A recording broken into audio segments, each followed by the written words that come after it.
Hello everyone, welcome back. कैसे हैं आप सब? होप सो अच्छे होंगे। मैं भी बिल्कुल ठीक हूँ और मैं आज ब्लॉग का शुरुआत अपने घर के मंदिर से कर रही हूँ। और जैसा कि जन्माष्टमी बिल्कुल हम लोगों के नजदीक है, आने वाली है और सब लोग अपने अपने कामों में व्यस्त होंगे, जन्माष्टमी की तैयारी में लगे होंगे और बाजारों में भी बहुत रौनक है। तो कल मैं गई थी मार्केट, बहुत भीड़ थी, बहुत ज्यादा भीड़ थी। तो वहां से मैंने भगवान जी के वस्त्र, ऑब्वियसली हर साल आते हैं, नए आते हैं, तो वो वस्त्र मैंने लिए जो खास पोशाक उनको पहनाई जाएगी। तो और आज डेट है 6 और आज मैं बनाऊंगी भोग, वो भी मैं आपके साथ शेयर करूंगी। पहले मैंने सोचा चलिए आपके साथ शॉपिंग दिखा देती हूँ क्या मैंने खरीदा है। तो कुछ सामान तो मैंने पहले ही खरीद लिया था, जो सामान था मेरे पास तो वो मैंने नहीं लिया। जैसे ये पीछे आपको झूला दिख रहा होगा, तो ये झूला मैंने लास्ट ईयर ही खरीदा था। तो ये झूले झूले बहुत अच्छे अच्छे मिल रहे हैं, बहुत ज्यादा अच्छे अच्छे। मन तो एकदम देखो ना तो ऐसा लगता है कि सब ले लो, लेकिन हर चीज तो नहीं ले सकते हैं। तो ये झूला लास्ट ईयर लिया था तो इसी से काम चलेगा। और बाकी पोशाक भगवान जी की आई हुई है। और सिंहासन भी मैंने लास्ट ईयर लिया था तो सिंहासन भी मैंने नहीं लिया है। और ये है भगवान जी का सिंहासन जी। अभी मैं इसको ना थोड़ा सा साफ कर दूंगी। इसमें भगवान जी मेरे लड्डू गोपाल विराजित थे, तो इसे थोड़ा सा मैं क्लीन कर दूंगी। ये लगता बहुत सुंदर है। तो ये दो चीजें तो मेरे पास पहले थी तो नहीं ली मैंने। और बाकी इस तरफ मैं चौकी लगाऊंगी। तो पहले मैं दिखाती हूँ कि क्या क्या सामान मैंने लिया है। ये एक मूर्ति मैंने ली है। मेरा बहुत दिन से मन था राधा कृष्ण जी की मूर्ति लेने का। तो वैसे तो मार्केट में दिखती नहीं है, लेकिन इस समय बहुत ज्यादा महंगी दिखती है। इसी का मुझे 600 रुपये उन्होंने बताया था। देखिए 600 बताया था, लेकिन उनसे बार्गेनिंग करते करते भाई, क्योंकि बहुत इस समय ना भीड़ बहुत ज्यादा है और फेस्टिवल का टाइम है, तो बहुत अनाप शनाप रेट भी लग रहे हैं। तो थोड़ा बार्गेनिंग मैंने उनसे किया तो ये मुझे 325 की मुझे मिल गई। तो मैंने ये परचेस मूर्ति कर ली, राधा कृष्ण जी की मूर्ति। और दूसरा भगवान जी के पोशाक मैं आपको दिखाती हूँ। इस बार मैंने ये पोशाक भगवान जी की ली है। 4 नंबर के मेरे लड्डू गोपाल हैं तो ये पोशाक उनके लिए परफेक्ट आएगी। तो ये पोशाक मैंने इस तरीके की ली है इस बार। और इसी से मैच करती हुई मैंने पगड़ी उनकी ली। अच्छे लग रहे हैं ना ड्रेस? तो ये लिया। और ये घुंघराले बाल मैंने लिए इस बार, ये देखिए। और ये छोटा मोटा सामान लिया, बाकी जो सामान मेरे पास था वो मैंने नहीं लिया। ये एक मोर पंख लिया, ये ऐसे ना मुकुट में ऐसे लगा देंगे। और इसमें ना एक अच्छी चीज इस बार मुझे मिल गई। वैसे हर साल ना चिपकाने वाला मिलता है, तो चिपकाने वाला जो होता है ना बहुत जल्दी खराब हो जाता है, मतलब वो चिपकता नहीं है, गर्मी पड़ती है तो वो छूट जाता है। तो इसमें इस बार पिन लगी है। तो ये मतलब उनकी इस पगड़ी में कहीं भी आप इस तरीके से लगा देंगे ना तो ये टिका रहेगा। तो ये मुझे अच्छा लगा तो ये मैंने ले लिया। और गले का लिया, उनकी ये पाजेब, कड़े हाथ के ये लिए। और ये बंसी, ये पाजेब छोटी छोटी हैं तो ये पाजेब ली। ये भगवान जी का गद्दा, कुशन, आप जो भी कहें, ये लिया। ये सिंहासन पे डाल के बैठाने के लिए ये लिया। तो बस इतना ही सामान मैंने लिया इस बार, ज़्यादा सामान नहीं लिया, क्योंकि जो सामान मेरे पास ऑलरेडी था पहले का तो वो नहीं लेने का कोई मतलब नहीं बनता, तो मैंने नहीं लिया। और जो नहीं था पोशाक तो देखो आनी आनी है, उनके बाल खराब हो जाते हैं। हम मतलब पूरा साल भर टीका चंदन लगता है तो बाल खराब हो जाते हैं, तो बाल उनके लिए। और ये मैंने लिया, एक कपड़ा था ये इस तरीके का थान में से, तो ये लिया है चौकी पे बिछाने के लिए। और ये मुझे पड़ा था 150 रुपये मीटर। तो आधा मीटर मुझे सफिशिएंट लगा, आधा मीटर मैंने लिया और ये लेस ली, इसके ऊपर इस तरीके से ऐसे लग जाएगी। अभी ना मशीन नहीं है मेरे पास, मशीन मतलब मेरी जहाँ पहले मैं रहती थी घर पे मेरे ससुराल में, वहां पे है, वाले घर पे है। तो अभी देखती हूँ अगर टाइम मिल जाएगा ना तो इसे हाथ से मैं मोटा मोटा कर लूंगी, और फिर अगर मशीन आ जाएगी, मतलब कभी तो आएगी मशीन, तो जब आएगी तब उसे मशीन से मैं पक्का कर लूंगी। तो अभी फिलहाल के लिए सुई धागे से ही मैं इस तरीके से लगा लूंगी, तो चौकी पे बिछाने के लिए एक लुक आ जाएगा अच्छा सा।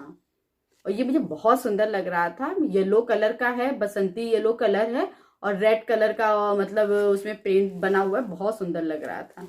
तो एक ये लिया कपड़ा और ये लेस मैंने ली, और एक ऐसे ही मैंने गए थे तो आते रहते हैं भगवान की चौकी पे बिछाने के लिए कपड़े काम में, तो ये एक रेड कलर का भी मैंने ले लिया, ये भी आधा मीटर कपड़ा है तो इसे भी मैंने ले लिया। और एक बहुत सुंदर सी लेस ली, मेरी बेटी को मतलब मटकी सजाने का मन था, तो ये मटकी में वो ये लेस लगाएगी, तो जब सजेगा पूरा तब देखिएगा।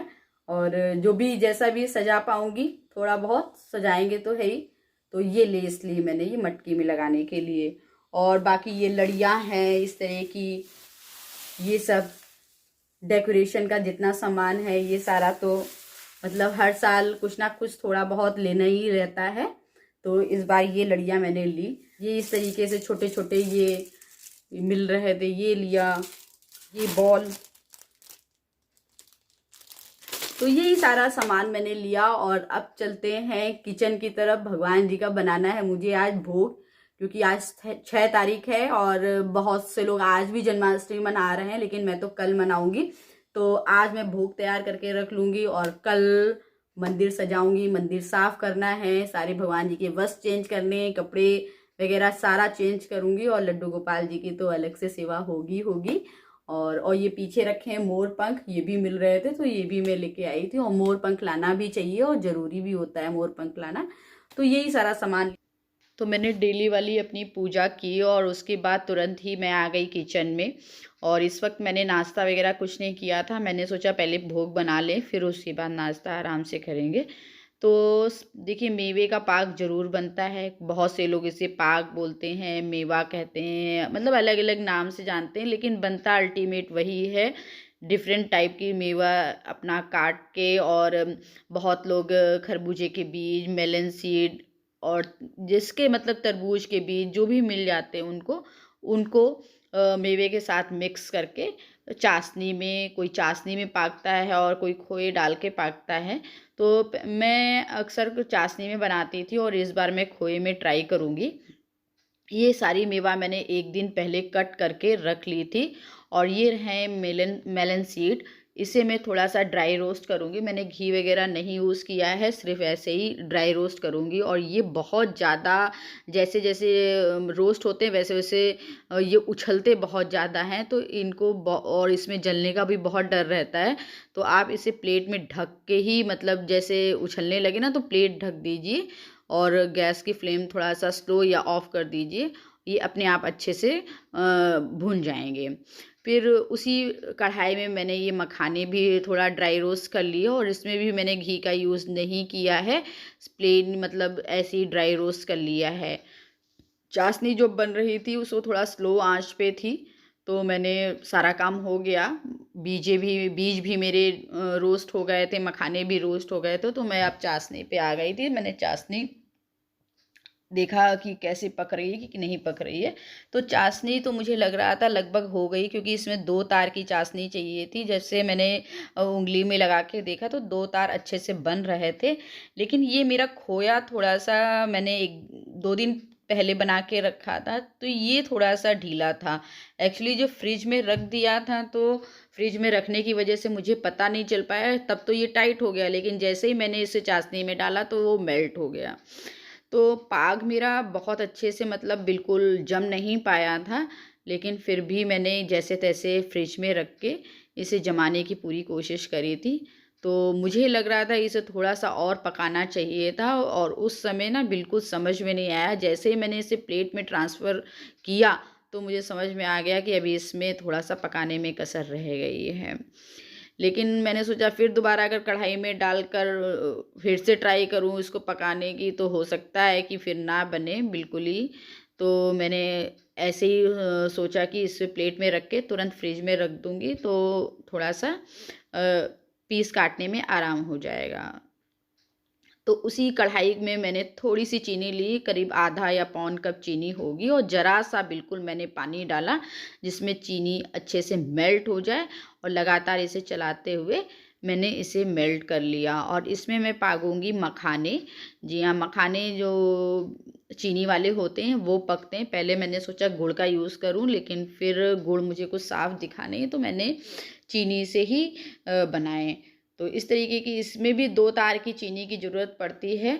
तो वही 2 मैंने मखाने जो ड्राई रोस्ट करे थे, वही मखाने मैंने ले लिए और इसमें मिक्स कर दिए। और ये बिल्कुल परफेक्ट मेरे खिले खिले मखाने बिल्कुल बनके तैयार हो गए थे, और दूसरा भोग मेरा ये तैयार हो गया। अच्छा ना, यहाँ बहुत लोगों को मुँह से मैंने सुना है कि धनिये की पंजीरी।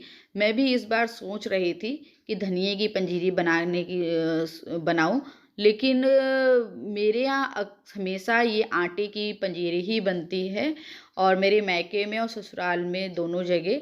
तो मैंने सोचा क्यों नया कुछ शुरू करना, तो आटे की ही मैंने बनाई। क्योंकि मुझे लगता है कि यूपी साइड में यही रिवाज है, आटे की पंजीरी और चरणामृत ज़रूर बनता है। और चरणामृत तो जिस समय पूजा होगी उसके 1-2 घंटे पहले ही मैं बनाऊंगी। लेकिन ये पंजीरी का आटा मैं मतलब पंजीरी में बना के रख लूँगी, मतलब जैसे सारे भोग मैंने बना के तैयार करे 1 दिन पहले, वैसे पंजीरी भी।